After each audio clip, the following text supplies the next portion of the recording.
ಚರ್ಚೆ ಮಾಡೋಣ. ನನ್ನ ಜೊತೆಗೆ ಕಾಂಗ್ರೆಸ್ನಿಂದ ಸುಧೀಂದ್ರ ಅವರಿದ್ದಾರೆ, ವಕ್ತಾರರು. ನಮಸ್ತೆ, ಕಾರ್ಯಕ್ರಮಕ್ಕೆ ಸ್ವಾಗತ.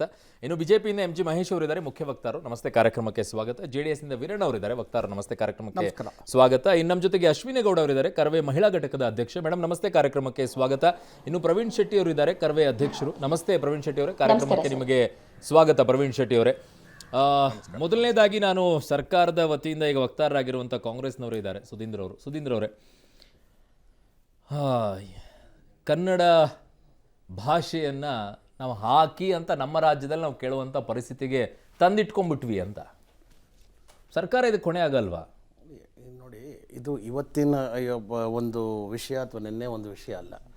ಈ 60-40 ಅಥವಾ ಕನ್ನಡಕ್ಕೆ ಹೆಚ್ಚಿನ ಪ್ರಾಮುಖ್ಯತೆ ಕೊಡಬೇಕು ಅಂತಕ್ಕಂಥದ್ದು, ಕರ್ನಾಟಕ ರಾಜ್ಯಕ್ಕೆ, ರಾಜ್ಯದ ಜನರ ಹಿತಾಸಕ್ತಿಗೆ ಹೆಚ್ಚಿನ ಪ್ರಾಮುಖ್ಯತೆ ಕೊಡಬೇಕು ಅಂತಕ್ಕಂಥದ್ದು ಸ್ಪಷ್ಟವಾದ ನಮ್ಮ ಪಕ್ಷದ ನಿಲುವು ಮುಂಚೆಯಿಂದನೂ ಇದೆ. ಒಂದು ಸ್ವಲ್ಪ ಹಿಸ್ಟ್ರಿಗೆ ಹೋಗೋಣ. ಒಂಚೂರು ಹಿಂದಕ್ಕೆ ಹೋದರೆ, ಇವತ್ತು ನಾವು ನಾಮಫಲಕದಲ್ಲಿ ಮತ್ತು ಏನು ಸೂಚನಾ ಫಲಕಗಳಲ್ಲಿ ನಾವು 60-40 ಎಕ್ಸ್ಪೆಕ್ಟ್ ಮಾಡ್ತಾ ಇದ್ದೀವಿ, ಇದೇ ರೀತಿ ನಮಗೆ ಬೇಕಾಗಿರ್ತಕ್ಕಂಥ ಸರ್ವೀಸಸ್ ಒಂದು ಪ್ರಮುಖ ಸರ್ವೀಸಸ್ಸಲ್ಲಿ ಪ್ರತಿಯೊಬ್ಬರು ಏನು ಇವರು ಆ ಅಕೌಂಟ್ ಮಾಡಿದ್ದೀವಿ, ಈ ಅಕೌಂಟ್ ಮಾಡಿದ್ದೀವಿ ಅಂತ ನಮ್ಮ BJP ಸ್ನೇಹಿತರುಗಳು ಹೇಳ್ಕೊಂಡು ಇದು ಮಾಡ್ತಾರೆ. ಇದೇ ನಮ್ಮ ಕನ್ನಡ ಏನು ಹೋರಾಟಗಾರರ ಒಂದು ಏನು ನಮ್ಮ ಈ ಒಂದು ಡಿಬೇಟಲ್ಲೇ ಕೂತಿದ್ದಾರೆ, ಅವರು ಕೂಡ ಸಹಿತವಾಗಿ ನಾನೊಂದು ಪ್ರಶ್ನೆ ಕೇಳ್ತೀನಿ. ಏನೋ ಒಂದು ಎಕ್ಸಾಮ್ಸ್ ಇದೆ, ಈ ಒಂದು ಬ್ಯಾಂಕಿಂಗ್, ನಮ್ಮ ಬ್ಯಾಂಕಿಂಗು 96%, 94% ಆಫ್ ಜನ ಯೂಸ್ ಮಾಡ್ತಕ್ಕಂಥದ್ದು, ಅದರಲ್ಲಿ ಕನ್ನಡಿಗರು ಸೇರಿ. ಆ ಬ್ಯಾಂಕಿಂಗ್ ಎಕ್ಸಾಮನ್ನು ಕನ್ನಡದಲ್ಲಿ ಮಾಡಬೇಕು ಅಂತಕ್ಕಂಥ ಅಧಿಸೂಚನೆಯನ್ನು ಹೊರಡಿಸಿ ಅಂತಕ್ಕಂಥದ್ದು ಫಸ್ಟು ತೆಗೆದಿದ್ದೇ ನಮ್ಮ ಕಾಂಗ್ರೆಸ್ ಸರ್ಕಾರ. ಈ ಲಾಸ್ಟ್ 9 ವರ್ಷದಿಂದ ನಿರ್ಮಲಾ ಸೀತಾರಾಮನ್ ಅವರು 3 ಸಲ ಹೇಳಿ ಅದನ್ನು ಒಪ್ಪಲಿಲ್ಲ. ಅಲ್ಲಿ ಕನ್ನಡಿಗರಿಗೆ ಅನ್ಯಾಯ ಆಗ್ತಾ ಇಲ್ವಾ?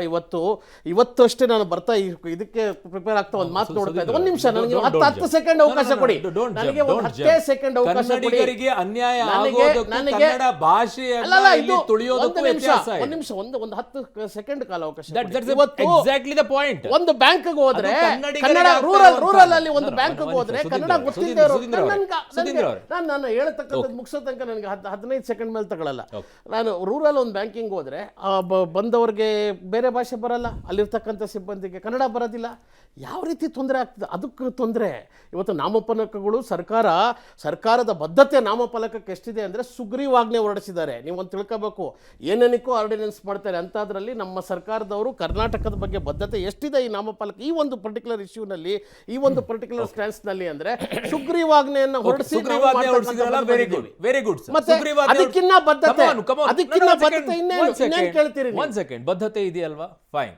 ಹಾಗಿದ್ದಾಗ ಕರವೇ ಅವರು ಯಾರ್ಯಾರು ಹೋರಾಟ ಮಾಡಿದ್ರೆ ಅವ್ರನ್ನ ಜೈಲಿಗೆ ಕಳಿಸಿದ್ರಲ್ಲ, 2019ರಿಂದ ಇರುವಂತಹ ಆ ಸುತ್ತೋಲೆ ಇದೆಯಲ್ಲ, ಅದನ್ನ ಯಾರು ಪಾಲಿಸಿಲ್ಲೋ ಆ ಅಧಿಕಾರಿಗಳನ್ನ ಕೂಡ ಮನೆ ಕಳಿಸಿ. ಆ ಬದ್ಧತೆ ಇದೆಯೋ? ನೋಡಿ, ಬರೀ ಹೋರಾಟಗಾರನ ಜೈಲಿಗೆ ಕಳಿಸೋ ಬದ್ಧತೆ ಇದೆಯೋ? ಇವತ್ತು ಏನು ತೊಂದರೆ ಆಗ್ತಾ ಇದೆ, ಇವತ್ತು ಹೋರಾಟಗಾರರು ಹೋರಾಟವನ್ನು ಮಾಡಿದ್ರು. ನಮ್ಮ ಮುಖ್ಯಮಂತ್ರಿಗಳು ಬಹಳ ಸ್ಪಷ್ಟವಾಗಿ ಹೇಳಿದ್ರು, ಶಾಂತಿಯುತವಾಗಿ ಕೋರ್ಟ್ ಆರ್ಡರ್ ಇದೆ. ಇವತ್ತು ಹೋರಾಟಕ್ಕೆ ಕೋರ್ಟ್ ಆರ್ಡರ್ ಇದೆ. ನಾವು ಸಂದರ್ಭದಲ್ಲಿ ಯಾಕೆ ಬರಲಿಲ್ಲ? ಅಲ್ಲ, ಇದು ಹೋರಾಟದ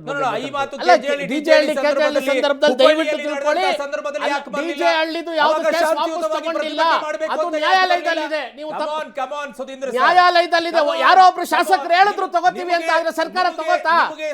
ನೀವು ದಯವಿಟ್ಟು ಆ ಮಾತನ್ನ ತಿರುಚುವಂತ ಕೆಲಸ ಮಾಡಬೇಡಿ. ನೋಡಿ, ಒಂದು ಮಾತನ್ನ ಹೇಳ್ತಾ ಇದ್ದೀನಿ ಸರ್, ಬಂದಾಗ ಸೈಲೆಂಟ್ ಆಗಿ DJ ಹಳ್ಳಿ ತಗೊಂಡಿದ್ರೆ ವಾಪಸ್ ತೋರಿಸಿ. ಯಾವ್ದಾರು ಒಂದು ಕೇಸಲ್ಲಿ ವಾಪಸ್ ಆಗ್ಲಿಲ್ಲ, ನಾವು ಇದ್ರಲ್ಲಿದೆ, ಆಗೋದಿಲ್ಲ. ಕೇಸ್ ವಾಪಸ್ ತಗೊಂಡಿದ್ದೀರಾ ಅಂತ ನಾನು ಹೇಳ್ತಾ ಇಲ್ಲ. ಈ ಹೇಳಿಕೆಗಳು ಅವತ್ತ್ಯಾಕೆ ಬರಲಿಲ್ಲ ಅಂತ ನಾನು ಹೇಳ್ತಾ ಇದ್ದೀನಿ. ಸಾರ್ವಜನಿಕ ಆಸ್ತಿಯನ್ನ ಹಾಳು ಮಾಡಿದಂತ ಸಂದರ್ಭದಲ್ಲಿ ಅವತ್ತು ಬರಲಿಲ್ಲ. ಇಲ್ಲ, ನೀವು ಅವತ್ತು ಕೂಡ ಅವತ್ತು ಕೂಡ DK ಶಿವಕುಮಾರ್ ಅವರ ಸ್ಟೇಟ್ಮೆಂಟ್ ನೋಡಿ, ಸಿದ್ದರಾಮಯ್ಯ ಸ್ಟೇಟ್ಮೆಂಟ್ ನೋಡಿ, ನಮ್ಮ ಯಾರು ಅವರ ಬಾಂಧವ್ಯ ಚೆನ್ನಾಗಿತ್ತು. ಯಾರ ಜೊತೆಗೆ? A1 ಆರೋಪಿಯ ಜೊತೆಗೆ ಅವರನ್ನ ಕರ್ಕೊಂಡು ಹೋಗಿ ರಾಹುಲ್ ಗಾಂಧಿ ಅವರ ಹತ್ರ ಸಾರ್ವಜನಿಕರ ಆಸ್ತಿಗೆ ಒಂದು ಹಾನಿ ಆಗ್ತಕ್ಕಂಥ ಕೆಲಸ ಯಾರೇ ಮಾಡ್ಲಿ, ಅದು ನಾನಾಗಿರ್ಬೋದು, ಸೂಕ್ತವಾದ ಕ್ರಮ ಕೈಗೊಳ್ಳಲೇಬೇಕು. ಆದ್ರೆ ಕನ್ನಡಿಗರು ಇನ್ನೂ ದೊಡ್ಡ ಅಶ್ವಿನಿ ಗೌಡ ಅವರೇ, 1 ಸೆಕೆಂಡ್ ಮಹೇಶ್ ಅವರು ಬರ್ತೀನಿ. ಅಶ್ವಿನಿ ಗೌಡ ಅವರೇ, ಈ ವಿಚಾರದಲ್ಲಿ ಸರ್ಕಾರದ ನಿರ್ಣಯದ ಬಗ್ಗೆ ತಾವೇನು ಹೇಳ್ತೀರಾ?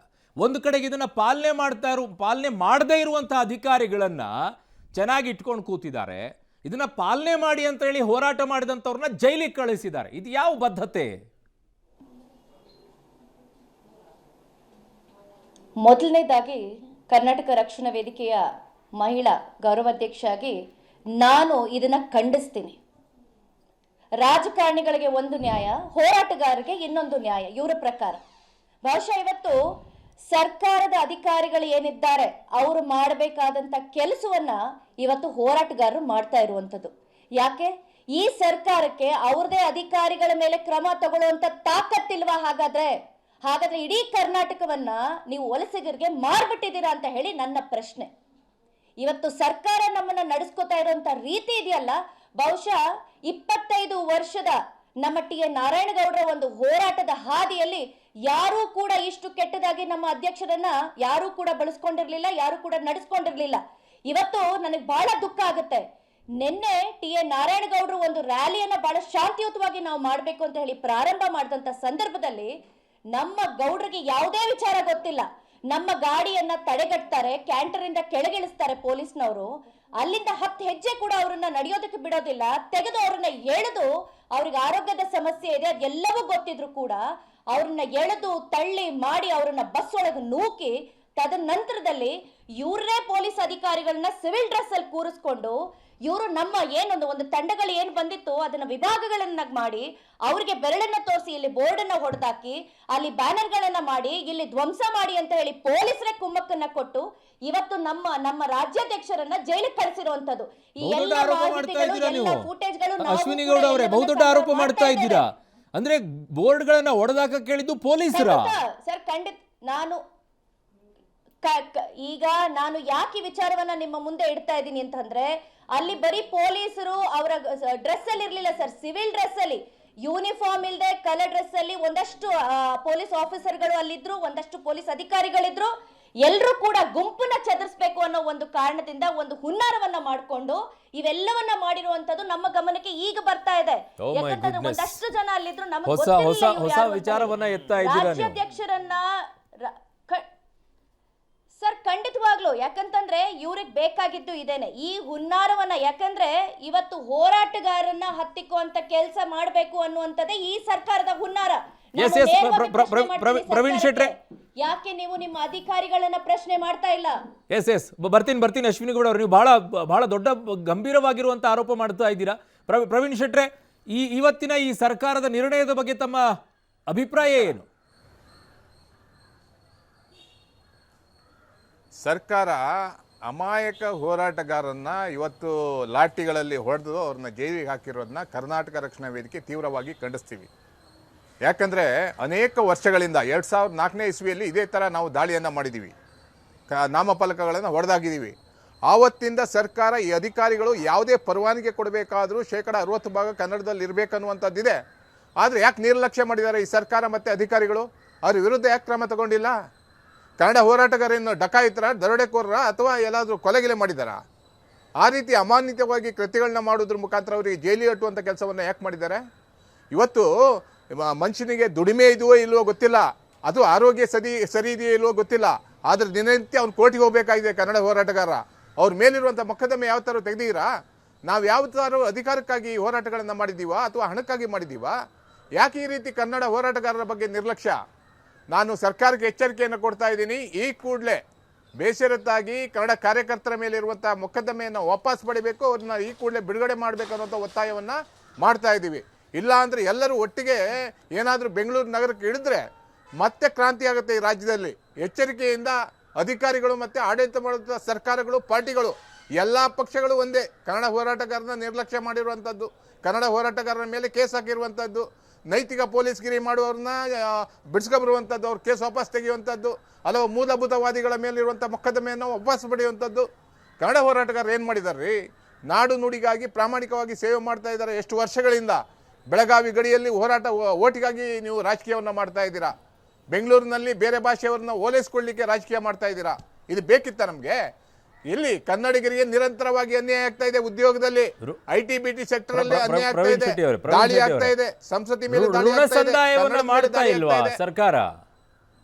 ಸರ್ಕಾರವನ್ನ ತರೋದಕ್ಕೆ ನಾವೆಲ್ಲ ಕೈ ಜೋಡಿಸಿದ್ವಿ ಅಂತ ನಾರಾಯಣಗೌಡರು ಹೇಳಿದ್ದಾರೆ. ಈಗ ಸರ್ಕಾರ ಅದರ ಋಣ ಸಂದಾಯ ಮಾಡೋದು ಬೇಡವಾ? ಅದನ್ನ ಮಾಡ್ತಾ ಇದೆಯಪ್ಪ ಸರ್ಕಾರ, ಅನುಭವಿಸಬೇಕು. ಋಣ ಸಂದಾಯವನ್ನ ಮಾಡ್ತಾ ಇದ್ದಾರೆ, ಋಣ ಸಂದಾಯವನ್ನ ಪಡ್ಕೊಳ್ಬೇಕು. ಆ ಋಣ ಸಂದಾಯನೇ ಜೈಲಿಗೆ ಕಳಿಸುವಂತ ಕೆಲಸ. ಋಣ ಸಂದಾಯವನ್ನು ಪಡ್ಕೊಳ್ಳಿ, ವಾಪಸ್ ಬರ್ತೀನಿ. ಹಾಗೇ ಇರಿ ಸಂಪರ್ಕದಲ್ಲಿ.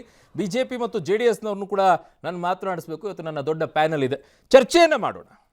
ಬಹುಮುಖ್ಯವಾಗಿ ಈ ಸರ್ಕಾರ ಅಧಿಕಾರಿಗಳ ಮೇಲೆ ಕ್ರಮ ತೆಗೆದುಕೊಳ್ಳೋದೇನೆ ಬರೀ ಕರ್ನಾಟಕ ರಕ್ಷಣಾ ವೇದಿಕೆ ಕಾರ್ಯಕರ್ತರನ್ನ ಮಾತ್ರ ಜೈಲಿಗೆ ಹಾಕಿದ್ರೆ ಇವರು ಕನ್ನಡ ವಿರೋಧಿಗಳು. ಇನ್ನೊಂದು ಕಡೆಗೆ ಬೆಳಗಾವಿಯಲ್ಲಿ ಅಧಿವೇಶನ ಈಗಷ್ಟೇ ಮುಗಿಸ್ಕೊಂಡು ಬಂದಿದ್ದಾರೆ. ಆ ಬೆಳಗಾವಿಯ ಪಾಲಿಕೆಯಲ್ಲಿ ಮರಾಠಿ, ಹಿಂದಿ, ಉರ್ದು, ಕನ್ನಡವೇ ಇಲ್ಲ. ತೋರಿಸ್ತೀನಿ ಅದನ್ನು.